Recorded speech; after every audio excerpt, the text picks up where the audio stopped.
Day one on the White Pine Trail! I didn't want to just run through the normal motions. I wanted to have another aspect of it that kind of brought the social side of it, the business side of it, kind of teaching me some life lessons. And just joining a brotherhood like that was something that's always appealed to me. I saw Greek life as a really cool way that I could still get that team aspect, that bonding, and better accomplish things as a group, and really have the camaraderie and the brotherhood that you see and you have in a team. You also get that in the fraternity life as well.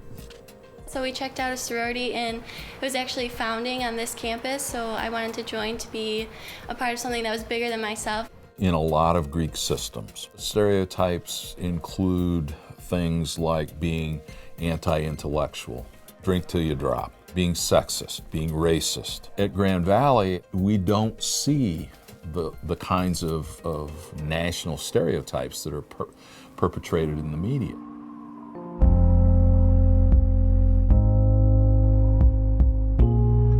Over 1,600 students are involved in the 32 different Greek organizations at Grand Valley State University. Since its founding in 1960, the campus life has grown over the years, increasing the number of students involved with Greek life. But how has Grand Valley Greek life avoided the negative stereotypes portrayed by the media? Why is Grand Valley different? There did not used to be a whole lot here in Allendale. There wasn't a lot as far as our campus. We were basically first started up and mainly a commuting kind of based campus, and then there's some residence halls were built, and then apartments nearby, and there weren't a lot of students. There wasn't a lot of campus life. When you got to the 70s, I think you started to have a lot of bad national publicity as related to Greek organizations. You had some tragedies, and you had the movie Animal House came out somewhere there, probably the early 80s. You're right. We got to do something. Absolutely. You know what we got to do?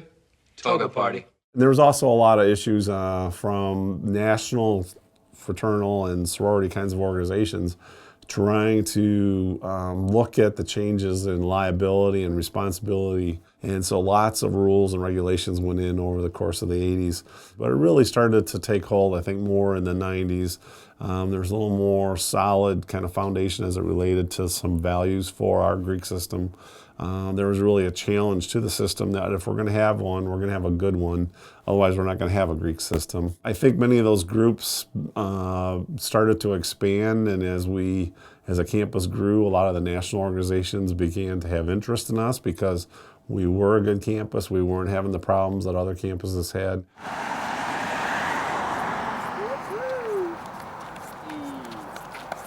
Walk hard day one, baby. Let's go. ATO Walks Hard, Many Steps for MS is our big philanthropy event. We hold it over spring break. And what we do is 20 of our members walk from Kirchhoff Center here at Grand Valley all the way to Traverse City, Michigan. It's 160 miles, it takes 8 days, and it's quite a hike. We actually got the idea from a few of our fraternity brothers at Troy University. They do their own version of it. I believe they walk 120 miles from their university to the border of Alabama and Florida. And then we kind of brought it back, and we were going to do about 120, but we were like, you know what, let's step it up a little bit, make it a little bit farther. Even though it's the winter, which makes it a little bit tougher, we wanted to really have something strong to really represent us well. Every single one of our organizations was founded at a college or university, so that's something that we do hold dear to our hearts. Our women and men in the fraternities are here first and foremost to be students. That's why you come to college, and we never should lose sight of that. And when you look at the overall Greek chapter's GPA, it's stronger and higher than the overall average Grand Valley GPA, so that's a good indicator that students are really working hard and excelling academically. And then there is sort of the whole philanthropic kind of side of Greek life. Almost every chapter has some kind of a philanthropy, something that they are committing themselves to raise money for, to donate time to, or to make things better. There's other organizations that do week-long service events on campus. Sigma Pi is one. It's called ACES, which is the Altruistic Campus Experience. So it's an exciting time for philanthropy right now. There's also a strong tie to their individual organizations and the values of service, the values of leadership. Many of them have that whole total balanced man, balanced woman kind of persona that they're trying to help grow and develop students into the leaders of tomorrow. First off, I'd like to thank all you guys for being here. Really means a lot to us that you guys made it out. We have a kickoff event here in Kirkhoff in the Grand River Room, and what we do for that is we actually have a couple speakers come in. They are two people living with MS who are actually married. So it's all about their story and what it's like to not only live with the disease, but live with someone else who has the disease, and just their daily struggles. And it really gets us pumped up to head out and start walking. Walk hard, day 4. Got a long, about 9-hour day ahead of us.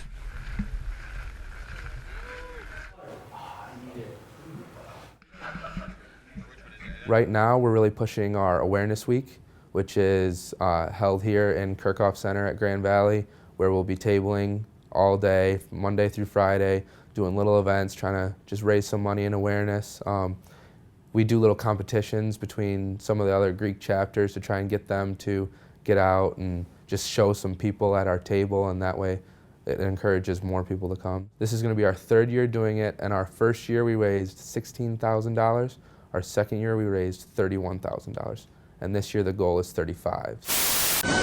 Chico State banning all fraternities and sororities effective immediately after one of its students dies from an apparent case of binge drinking. It happened at the University of Oklahoma in Norman, where members of a fraternity recorded a racist chant. Fraternity brawl caught on tape in Arizona. A sorority booted off campus after an investigation into hazing. Police say the massive fight involved baseball bats, gunfire. The fraternity was suspended, and now all social activities at all Greek organizations canceled. There are some general stereotypes that have evolved out of the kinds of behavior that members of Greek organizations on a lot of campuses have chosen to engage in. Those are stereotypes that are pretty negative. They don't fit with the values of any Greek organization I'm familiar with, and certainly not any university that I'm familiar with. That doesn't mean that sometimes the stereotypes do affect our community. We have had some incidents. A few years ago, Grand Valley staff members became aware of social media posts including social gatherings with Greeks involving alcohol. Led by Dean Merkel, the staff decided to do something never done before. A slideshow of the images was created and the Greek organizations were invited. Soon the Pierre Marquette room in Kirkhoff was packed and the photos were shown. The question was asked if this was the way they wanted their organizations to be perceived.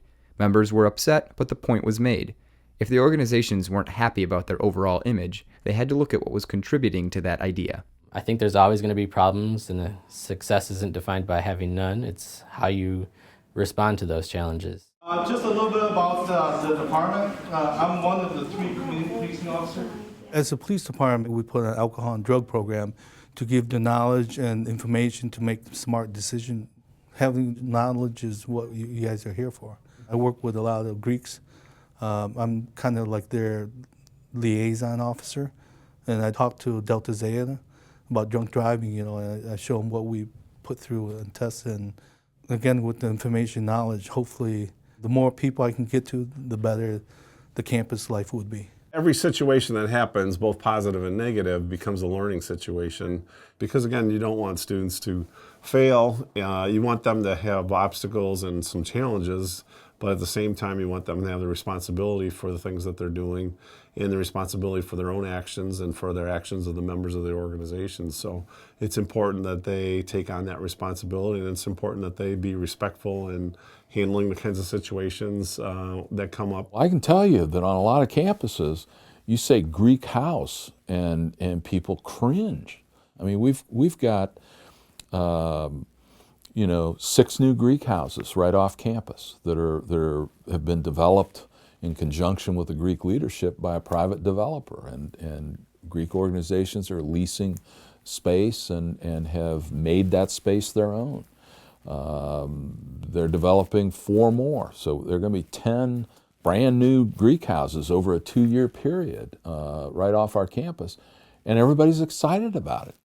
So I think it's important to understand that not every organization is like that. Not all the sororities or fraternities are like those examples that you see in the press.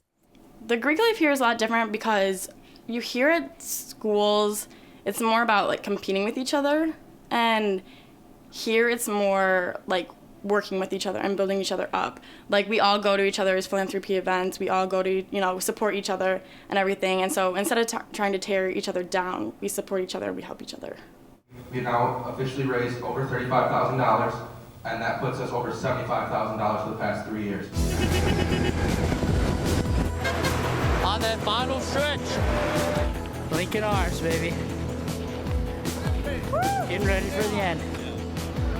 Police escort, and here they are. I think the campus has really gotten behind this event, especially for something as a Greek event. Usually you don't see as much participation from like outside organizations, but we've had a ton of support. Last year we raised almost $1,000 during Awareness Week through our Change Drive, and that was just the different Greek organizations competing. So I think that it's really a great event that really brings Greek life together at Grand Valley. I'll have no system as opposed to a bad system. I mean, I'm not going to let a Greek system swirl down and become the very embodiment of all of the negative stereotypes. That's not going to happen at Grand Valley. And it hasn't, and I don't expect that it will. Having said that, it's incumbent upon all Greek members and Greek leaders and national staff to be vigilant and to not make assumptions that those kinds of things could never happen at Grand Valley, because they can. It takes affirmative leadership to bring new members into an organization and to help them learn and understand what the values of the organization are and what the expectations are and what the standards are. And to the extent that we continue to consistently do that, we're going to have a very positive Greek system.